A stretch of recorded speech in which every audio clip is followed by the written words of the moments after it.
Dear students, I am going to dictate a passage relating to shorthand, that is 80 words per minute. To get updates with regard to shorthand, please subscribe my YouTube channel. My channel name is NAGANAND EDUMUDI. 5 seconds. Start. Honorable members would recall that I had stated in my budget speech that the credit institutions will have the freedom to pass on the burden of interest tax to the borrowers by adjusting suitably the rate of interest.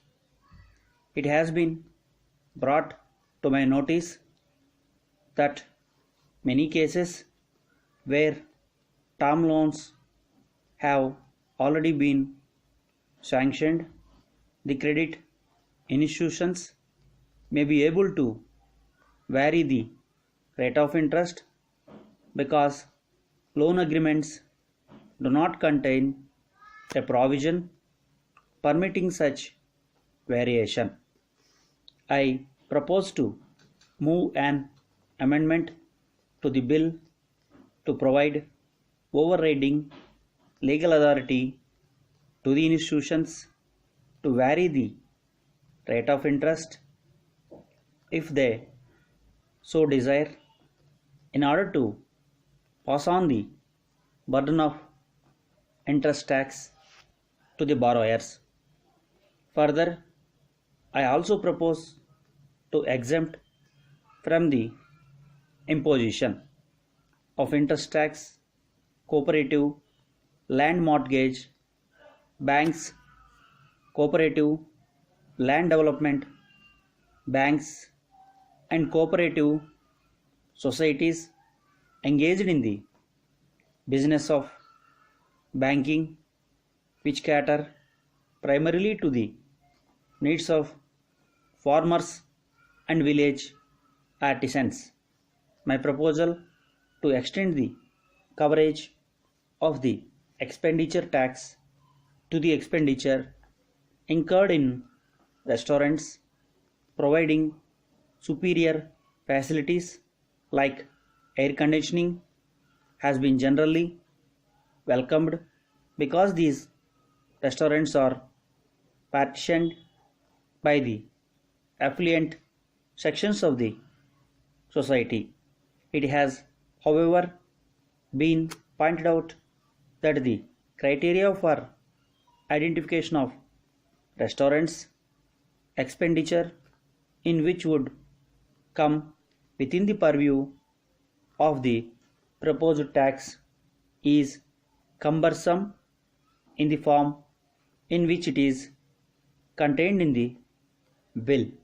I therefore propose to modify it and adopt a single criterion which will be that the restaurant is air conditioned. I will be moving necessary amendment to the bill for this purpose. I propose to make some modifications to the proposals in the bill relating to deduction of tax at source from certain payments. The requirement to deduct tax from interest on bank deposits will apply only to interest on term deposits other than recurring deposits. Further, cooperative land mortgage banks, cooperative land development banks, primary agricultural credit societies, and primary credit societies will be taken out of the purview of this requirement. We would thus exclude from the ambit of tax deduction at source most of the depositors from rural areas. Further, I am sure that these modifications will ensure that the small taxpayers are not put to any harassment as a result of the proposed requirement for deduction of tax at source from bank interest and withdrawals from the national savings schemes. Stop. Dear students, I am going